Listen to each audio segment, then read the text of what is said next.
former FBI Special Agent Stuart Kaplan. Stuart, thank you so much for being here. Let's dive right in. Police say this is an ongoing investigation. What are they doing right now to either validate or invalidate her story? Well, I think certainly if you look at the physical evidence, and I would start obviously with the video evidence of the camera that picked up the car along the interstate, certainly the camera or the video does not in any way show a toddler near or in any proximity to where she ultimately stopped. In fact, if you watch the video, she actually goes down the highway for a good distance before she finally comes to a stop. The first thing as an investigator, I think anybody could appreciate that if you saw a toddler in the middle of the night out there on an interstate, you would stop your car instantly and get out frantically and try to protect that child. The behavior of seeing the car continue down the highway, number one, is inconsistent with the belief that in fact there was a child along the road. Also, I think you would understand and appreciate and anticipate that other motorists would have made the same observations and would have called 911 or would have stopped their vehicles, obviously to render aid to this child in obviously grave danger. So those are the obvious direct evidence that I would have a problem with. I see this case, unfortunately, more as she may have been involved with someone else, and maybe in order to have an alibi for where she was. I think we may see this case unravel in the days to come. So, Stuart, how do investigators go about tracking her account, putting some of these pieces together? Well, the first thing is the cell phone was left on the side of the road. And so, of course, it is my understanding that the phone will not offer any information with respect to after she apparently allegedly was abducted. However, the phone will be of importance to backtrack and see who she was talking to, who she was texting, and most importantly, in fact, we saw the advancement of this technology, the location services that are indicative now in all cell phones, where it can pinpoint with direct accuracy as to where she was at any particular time. They'll be able to go back and see where or whether or not, in fact, there's some validity to where she was coming from. I think they're going to look at that cell phone information, and then, of course, they're going to attempt to interview her and see whether or not the story that was alleged, does it in fact pair up with the physical evidence. But again, that's to be seen. And again, the other obvious thing when we talk about direct evidence is that if someone was abducted, as soon as you would break free from your captive, you would not walk home. You would immediately go to the first person or the first house or the first someone and obviously get someone to call 911 and render assistance to you. This idea that you walked home is inconceivable. It's not believable. And it's not consistent with logic. And so that in and of itself is going to be a problem for her. A lot of gaps in the story, a lot law enforcement didn't say. We'll await those details. Out to him was that when people are kidnapped and they get freed or they escape, kind of like the girls from the Cleveland 3, or was it Cleveland 4? No, it was the Cleveland 3, the 3 girls, Amanda Berry and them, when they escaped from that man. You don't go running back to your house 2 miles down, 3 miles down. You go to the first house, the first neighbor that you see. You know, Miss Carlee walked all these blocks. She ran through the woods. Girl, come on now. That's mountain lions. There's bears. There's a chupacabra. There are snakes. And she just walked to her house. He made a good point. We just had several stories here that I had been keeping up with, where one was woman held hostage by a man and his girlfriend. She escaped. She went to the nearest neighbor, the next door neighbor, for help. some little kids escaped. Their mama was in, I believe it was in Baton Rouge. She had locked them up, went with her little young boyfriend. They escaped. They went to a couple homes before somebody, but the first home they went, the first two homes, the people wouldn't open the door. You don't go walking 2 or 3 miles. You go to the first or the second home next door to you for help. What are some of the keywords that I see here? I'm fixing to give y'all some keywords. Not dignified. Dignified? This chick was dignified over Mr. Tomar Lattell Simmons. Yes, she was. Some of the people who fake their deaths or fake being missing, or I don't know, they had a breakdown, a meltdown. I don't know if they're schizophrenia, bipolar. I don't know if Miss Russell is, because I know I read somewhere and we have not received confirmation. I say we, the armchair detectives. Yeah, us, we. They said that she had flunked her nursing program. Then the breakup with her boyfriend. Maybe she was using that to try to get him back, try to get him to feel sorry for her. Somewhere, allegedly, they said that she was holed up in a hotel motel with a 17-year-old boy, that she possibly was pregnant. She possibly had an abortion. Someone said that they believe she was going to Nashville to see Beyonce. The police, when he did, I shouldn't laugh, when he did the story, when they were out with all the TV crew, I know he read when he talked about her stealing the tissue paper, he said that she had $170 or $27 in her right sock, on her right or left sock. She had money. So she had money on her. Well, when your kidnappers, wouldn't they have taken that money? Why would your kidnappers take your roll? What was the roll for? I am hoping and praying, please, mommy and daddy, Mr. and Mrs. Russell, that you guys, instead of tell your adult child she's not a baby, and as I share with y'all on so many of these videos, this also, she didn't kill anybody, thank God, and nobody didn't kill her, thank God. But this is reminding me, I shouldn't say not delete, like the Brian Laundrie story. Remember when he came back and he left Gabby Petito, and the parents lied and lied for him. His sister lied and lied for him, and then he got away and went to the Everglades, and the parents didn't tell the police anything. They waited until he left.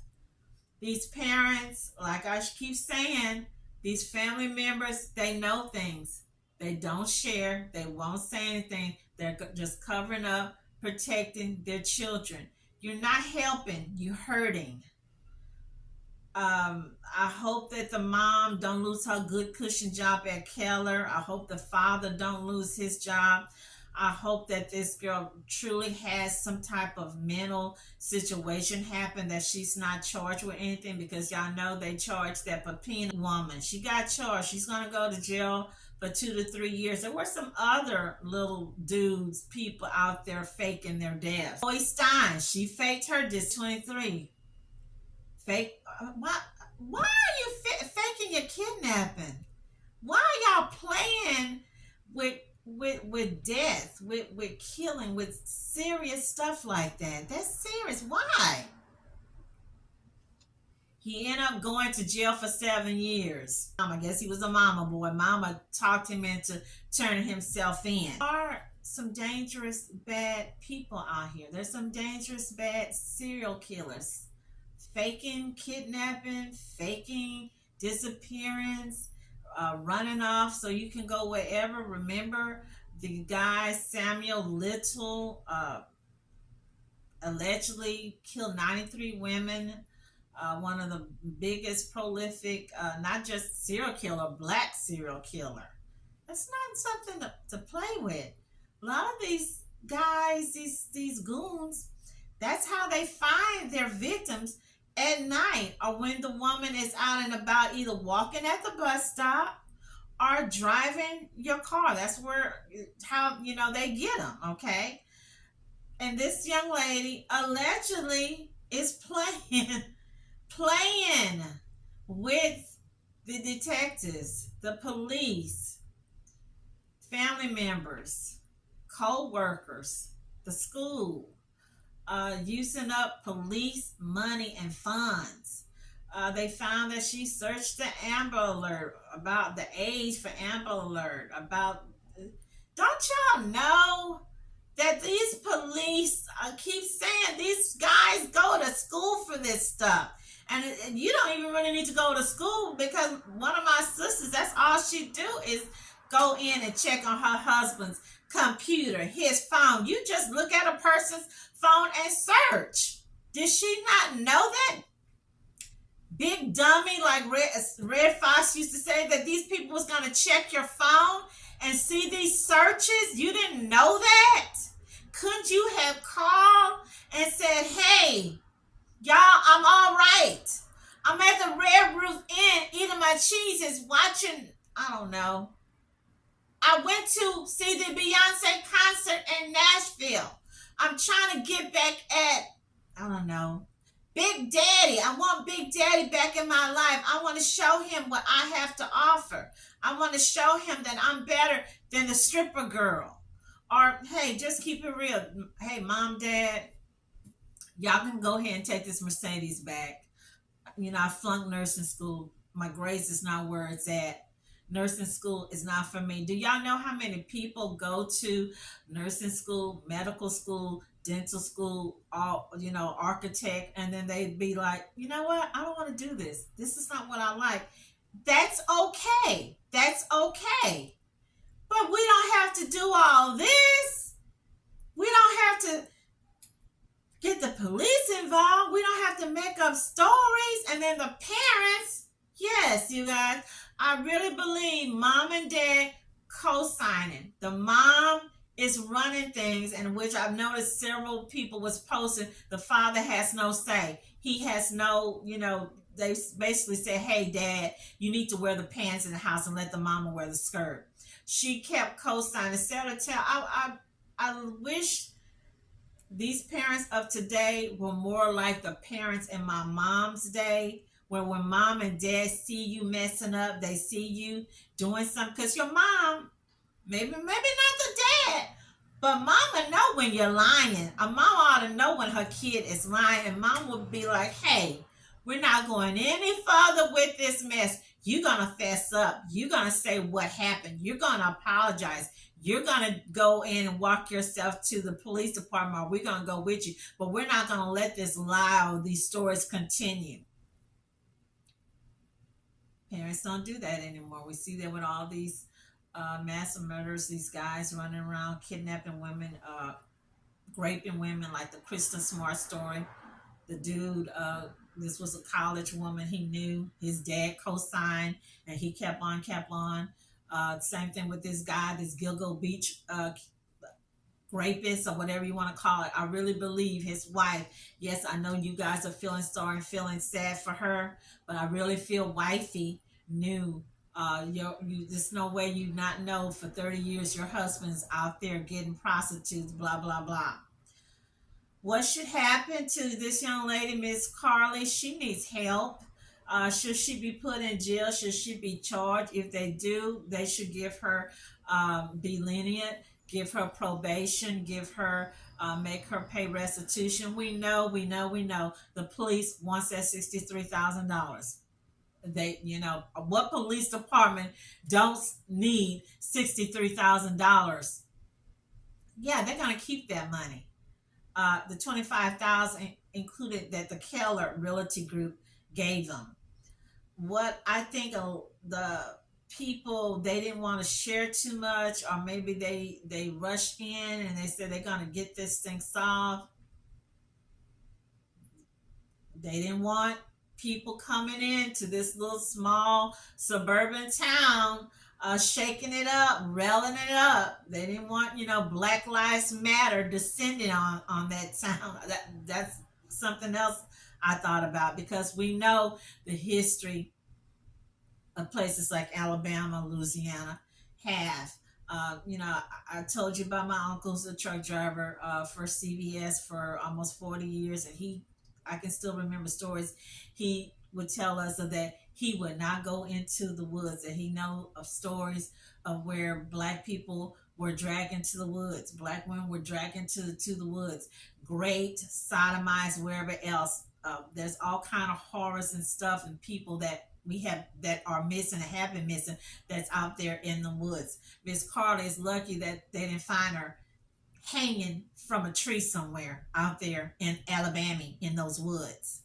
Um, Too many people missing in Alabama. Alabama is not as high with the missing people as New York, California, Florida, but it's right in the middle. These people don't have time to be playing with you so you can get likes and clicks for social media, so you can, be, I don't know, get your boyfriend back, get your handsome, fine, sexy boyfriend. And look, just like I shared with you ladies, he already dumped her. Y'all do all these things, some of y'all, not all of y'all, to try to get these men, to try to keep these men, and they still, you get dumped. He's already moved on. He's got 27,000 chicks hitting him up on Instagram. It's only been, what, 2, 3, 4 days? He went from 11,000 to 27,000. They're hitting him up. I was trying to post on Facebook, you guys, and it shares, it'll tell you how many other people posting. 33 minutes, somebody, 5 minutes, 10 minutes. They just posting on his page, you guys. Hey, tell me what you think. What should happen? Did you really suspect? Do you still believe her? Will it hurt the other missing people, especially young black women of color who will come up missing? Because hey, I tell these stories, I share them. We don't get the coverage that other people get. We don't. Will this hurt? And also answer my question to this. Now, I don't know if anybody noticed this, but I notice everything. I do. I don't see a lot of us out there with AccuSearch and a lot of these search teams when they're out there looking for these missing people. I see other people, but I don't see a lot of us or even the family members that be actually out there looking. We still have people out here. We don't know where they're at. I'm going to post them. We still don't know what happened to little Relisha Rudd. We still don't know what happened to Alexis Ware. We still don't know what Lania Ali, the young lady in Georgia, she's still missing. We don't know. There's just a whole bunch of people, a whole bunch of little kids. I even called down to Tennessee when that woman went missing and they found out that black guy had got that socialite, Elizabeth Eliza Fowler. There was a little boy named Ketis Mebane. His aunt or somebody had kidnapped him. I even called down there to Memphis to find out who was the detective on the case, if he knew anything. They never got back with me, you guys. I keeps it real. So, hey, don't be scared to when you see stories, you hear about stories and you don't hear anything, to call the police department. Find out, hey, what happened? Was this person found? Was this kid found? Find out who is the acting detective. So again, let's put a candle up for not just for Miss Carlee, but for her family, the other missing people, and for the nurses. Because from what I've been reading, people were saying, hey, being a nurse is stressful. Trying to take those tests to be a nurse is stressful. Maybe it got to be too much and it just, weighed on her, and, she had a breakdown. And yeah, I agree. But I'm thinking as a patient, which I was a patient just a couple months ago. I don't want to be your patient and you're a nurse and you going through some changes or having some kind of breakdown. I don't want to be your patient where you have a crack, or I ask you to do something for me, or get a sock, or help me put my sock on, and walk me to the bathroom, I don't, if you know that you're not right in the head, you're not feeling it today, just don't come in. That's right, I went there. So you guys, stay healthy, happy, and blessed. Leave me those comments. Do not forget to click like and subscribe. Let me know what you think. And do you think it will hurt other people? And have you actually been out there? Have you put in your volunteer to help find, I don't know, a missing person? I have some stories I'll tell you later. Niece was sharing with me about human trafficking.